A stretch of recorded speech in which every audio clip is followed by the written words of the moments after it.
Hello and welcome to this review of Tijuana Silver Tequila. Now this tequila, a liter bottle, which I purchased at Discount Depot for $8.29. Now this tequila, NOM 1143 CRT, so that's something they came up with in the late 90s to certify tequila as being authentically from Mexico. This is from Mexico and it was introduced in 1966, so I was trying to get to. A distillate from the agave plant, a variety of the maguey. Imported and bottled by Wide World Importers, Frankfort, Kentucky. 1 liter, 40% alcohol. We love to hear from our customers, Sazerac.com. Buffalo Trace is the bottling facility. You will not see this on the Buffalo Trace tour, I can assure you of that. And that's why they're using the alias name, Worldwide Importers. Sazerac of New Orleans owns Buffalo Trace. They bought that distillery decades ago. And they changed the name to Buffalo Trace in 1999. Anyway,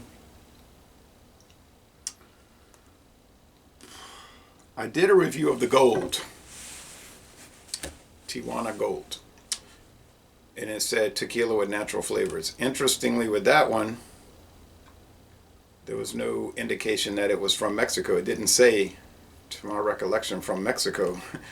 So I know now, talking about now, and I think since the 90s, mid-90s, tequila has to be from a certain area of Mexico under the purview of the Mexican government. They determine what's official tequila, all right?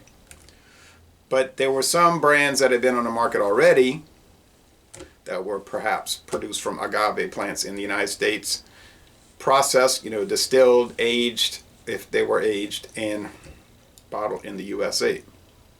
And I think they were grandfathered in. And so Tijuana being from 1966, I think was one of those. So you will see those lingering around, and if you check the trademark history, usually they're from way before 1994 or something like that. Okay, 97 when they came up with the NOM number. NOM 1143 is, I think it's Gonzalez. That's the name of the distillery, Gonzalez. But there's no website for it that I could find. There's a Facebook page, which I did not bother clicking on. I don't think it's owned by Sazerac. I just think it's they do business with Sazerac for their tequila. I have to check on their mezcal. Sazerac does make a number of mezcals. Well, maybe the word make is not the proper term. They procure and sell a number of mezcals, like Monte Alban. I got to check on that. But that's another, we'll worry about that later. Okay, so here it is, clear. This is not saying tequila with natural flavors. It's just silver tequila. Yeah, it's low end, obviously, because it's $8.29 a liter. I mean, I don't need to tell you what you already know. There are video reviews for it, and I intend to watch those. Nice, fairly uniform alcohol legs. I don't think this is shown on distiller.com or Proof 66, the review sites. But I'm going to double check, but I'm pretty sure it's not. Even though it's a brand been around over 50 years. And I believe that Sazerac always had this. They bought Taka in the 50s, but they pretty much have owned Taka all its history. I think they bought it in 1958, and I think it came out in 52, the vodka and the gin. But they were saying on the Taka, well, when they on the old Sazerac website, they were saying, we don't even know why they call it Taka. They said they think the owner who had died years ago made that name because it sounded Russian. But they didn't really know. They just said, we don't know where the name came from. Obviously, Tijuana is a Mexican city in Baja California del Norte. I've never been there. I have been to Tecate, also in that same state. Nice aroma, actually. My experience with tequila is minimal to say the least. So if you told me you don't know good tequila, my response would be, I don't know any tequila, high, middle, or low grade. All right, you get experience by getting experience. Like somebody told me the other day on a beer review comment. He said, I'm just getting into this. I'm new in the beer game. I said, well, that's how you get experience, by getting experience. You process through it. It may take decades. You know, some of these people have been dealing with liquor for like 2 years, and they act like they're a big expert. Maybe they are. I don't know. Smells kind of peppery. And actually it smells sort of biscuity. Like a biscuit. Trying to think what type. Not a Triscuit, that's a wheat cracker. It does,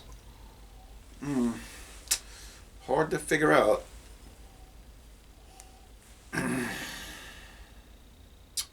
I've had beers with the agave nectar from Sierra Nevada, New Belgium, and many others. And they're trying to approximate a tequila product, a margarita. I guess maybe the best of the examples is Cayman Jack Margarita, which is made with blue agave nectar.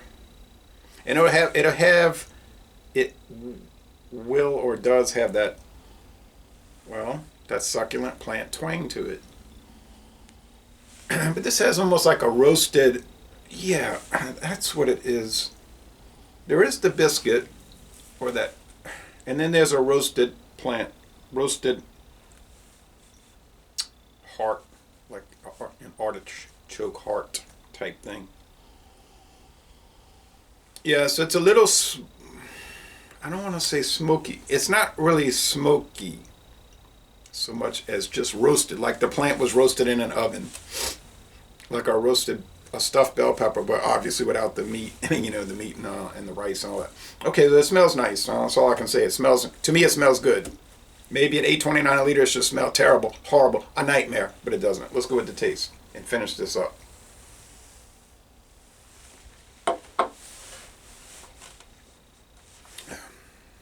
You know, tequila has to be made from blue agave. Mezcal can be made from any agave plant, any variety. It's kind of basic. You can tell it's 40% alcohol. You can almost pick up tap water. Because these things would be diluted with tap water, bring the proof down to 80 proof. I was on the tour of Barton 1792 Distillery, also owned by Sazerac. And I said, what do y'all use to bring it down to 80 proof? She said tap water. And it's treated, I guess, but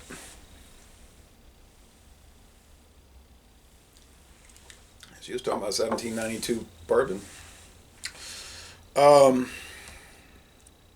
It's a little spicy, and there's a little of that.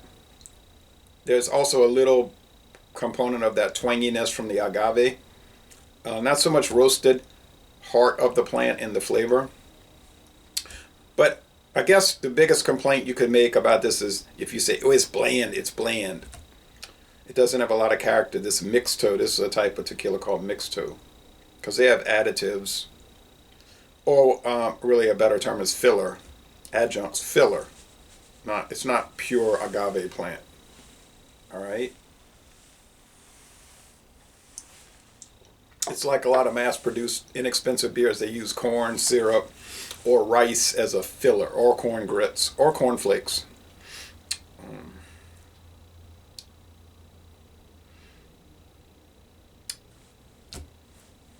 It's fine. I mean, I don't see anything wrong with it. I'll give it about an 80. A B minus. Okay, because there's no off or unpleasant flavors, but yet there's not a whole lot of exciting character. So 80 is like B minus. It's marginally good. Is it a repurchase? Well, I'm sure most people, and probably 99.9% of the customers, are buying this for cocktails, inexpensive margaritas or whatever other kind of cocktails that they're not, gonna sit down and contemplate. Okay, this is not designed for what I'm doing here. Oh yeah, it's all these intricate characters, these flavor notes.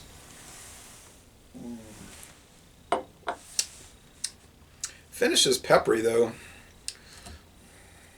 think I'm gonna go to an 82. You say, oh, because you drink.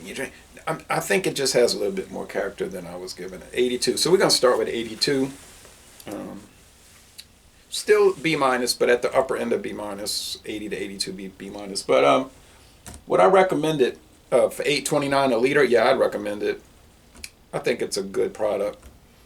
There's so many low grade tequilas. I'm not gonna just swim in that area forever. I'm gonna climb the ladder and go up. But I wanted to start low and build. So yes, very happy. I was happy with the gold, although that's a pretty flim-flam product, obviously. It's authentic in the sense that it's an actual product. It's real. You're drinking it.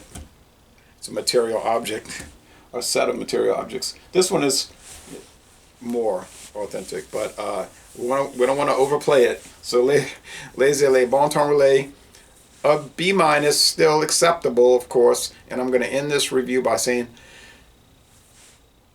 y'all go to Buffalo Trace Distillery in Frankfurt and see if you can catch a glimpse of this on the tour. I'm going to say, I bet you won't.